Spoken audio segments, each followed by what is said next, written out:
asalaamaaleykum chers amis internautes Lou'Bess TV ñu ngi leen di nuyu yéen a ngi seen biir émission kaddu askan bi nag bu daal di soxla dañuy daal di bàyyi lépp rek daal di ñëw ci ñoom xool seen i jafe-jafe daal di koy saytu ñu ngi ci quartier diggante Déggo ak quartier l'Islam ñoom na ñu ngi dund jafe-jafe yi métti ma lu jëm ci wàllum les eaux usées moo waral sunu teewaay fii nag bu ko defee ñu daal di ñëw xool askan bi xool jafe-jafe yi nga xamante ni nii ñu ngi koy daal di dund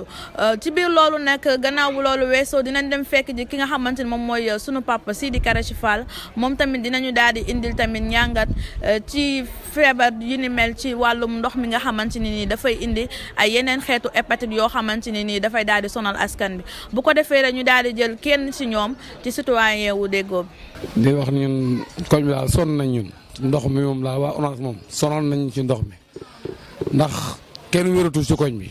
kenn guddeeg bëccëg nekk na ci nawet nag ingi ci noor lañ nekk mais nag bu ñu amee seen ndox mi ñu téye ko rek chaque jour muy ñëw fii di indoon fii xale yi feebar sax ñu ngi ci yoon hôpital son nañ ci koñ bi nag suñ payi koñ bi sax ñëpp faat nañ ndax ndox mi te ñun moomu ñu ndox moom mënuñu ndox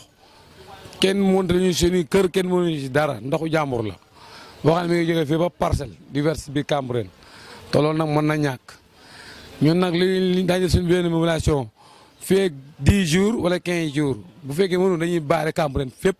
kenn oto du génn bañ saafara suñ jàngoro ji ndax dafa ëpp loxo nag muñ nañ ba sonn loolu ay at a ngi nii ñëw na fi daaw jéeg ba màbb fi kër rey fi doomu aadama loolu lépp ñu ngi koy maîtriser te loolu tam ba léegi chaque suñuy daañ ko defar chaque jour mu ñëw dëkk ci defar nag defar boo xam ne chaque jour bu ñëwee natt dem def ko yoonu lekkukaay quoi ñoom ci yoonu lekkaay bi seen nag du fat ndax dañuy ñëw obligé ñëw natt seen natt dem njoxe xaalis ñu lekk ko dem toog jàpp seen njàmbur bu nawet ñëwetee ñu amati problème chaque jour ainsi ñu toog nag ñu ngi ci noor fi loolu c'est passé noor bi passé nawet bi passé ñu ngi ci noor nii xam war nañ ko mën a jàppale balaa nawet bee ñëw ñu dimbali te yàlla tax nag léegi ñu sarxu bopp te yàlla tax nañuy dimbali leen defar bu ñu ko defaroon nag waa koñ bi ay génn téew bi dañ koy dem fatti moom loolu moom amu dem téew dañ koy fatti ji moom luñ ci góobee gar nag waaw. ndox bi nag comme ni ngeen ko constaté ñun ñëpp nii lañ ko gisee kenn xamul lan la day jég saay di déversé wu nawet ak noor yëpp waaw day ñëw bon nekk na loo xam ne métti na ñëpp parce que man mii di wax ak yéen moto laa yore damay bëgg a jàll damay obligé des fois di wiiri xam nga te loolu bon neexul daal franchement te autorités yi tamit gisuñu benn yoon seen taxawaay ci affaire bi ñun fii xamuñ sax ndax est-ce que am nañ maire wala. waaw parce que lii moom branchement métti na trop te gisuñu kenn ku ñëw intervenir gisuñu kenn ku ci wax waaw bu ñu sañoon nag ñu jàppale ñu ci xam nga ba ñu arrêté ñu lii parce que franchement métti na trop ba ci kanam yàlla waaw. dama bëggoon tey jii waxtaan ak nit ñi ci ndox mi nga xamante ni dañ koy utiliser parce que la vie moom ak ndox moo ànd. ndox nag boo xoolee ci déchet li ñuy wax déchet. ndox ci déchet la mais déchet liquide la comme ni mu amee déchet solide muy mbalit mi mais tey jii ci mbirum ndox la ñuy wax parce que ndox mi ci kër yi buy génn ci robinet bi ndox mu baax lay doon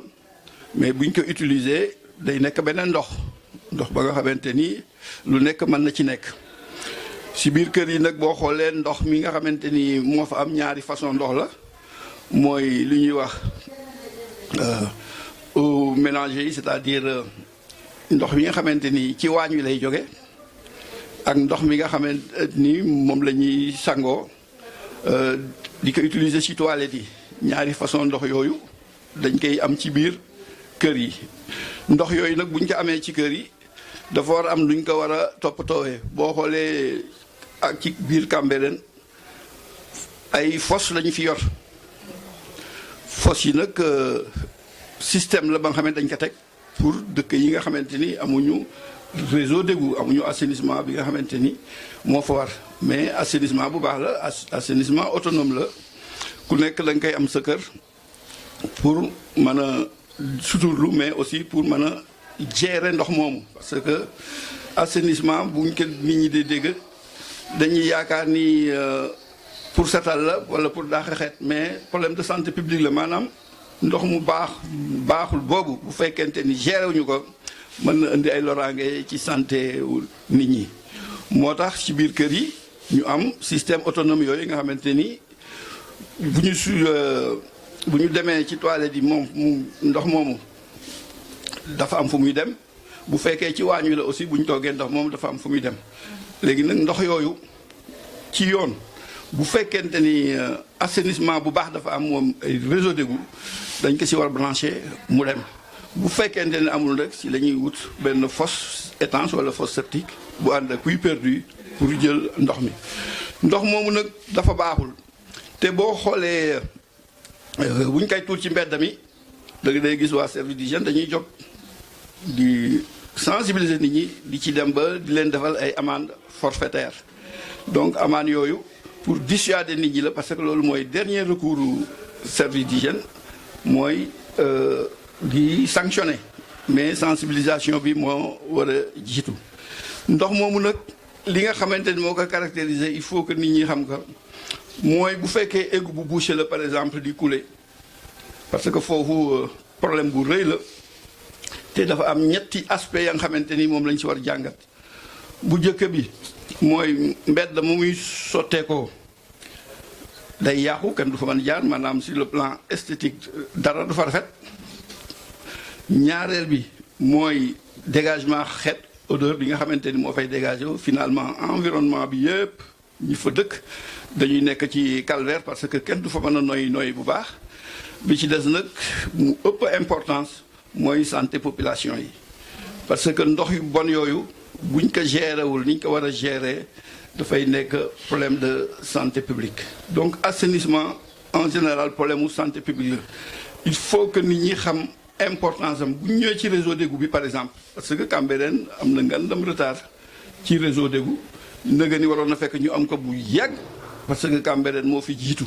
Parcelles Assainies te Parcelles Assainies bañ koy defar dañ ko defaraale réseau égout man mii nag xam naa les raisons yi tax defuñu loolu parce que aussi ñun Cambérène bu fekkee dañu téye suñu statut village dañuy nekk ci ay difficultés par rapport ak mobilier urbain bi nga xam ne moo war a am donc dafa am mobilier ba nga xamante ni monde rural la muy village yi ak mobilier ba nga xamante ni pour ville yi la muy ci assainissement bi muy le réseau d'égout Cambérène nag passé na actuellement fu ñu koy jàppee comme communauté rurale parce que léegi c'est une commune donc installation yi am ci ville yëpp moo war a am ci Cambérène yàlla def na nag am na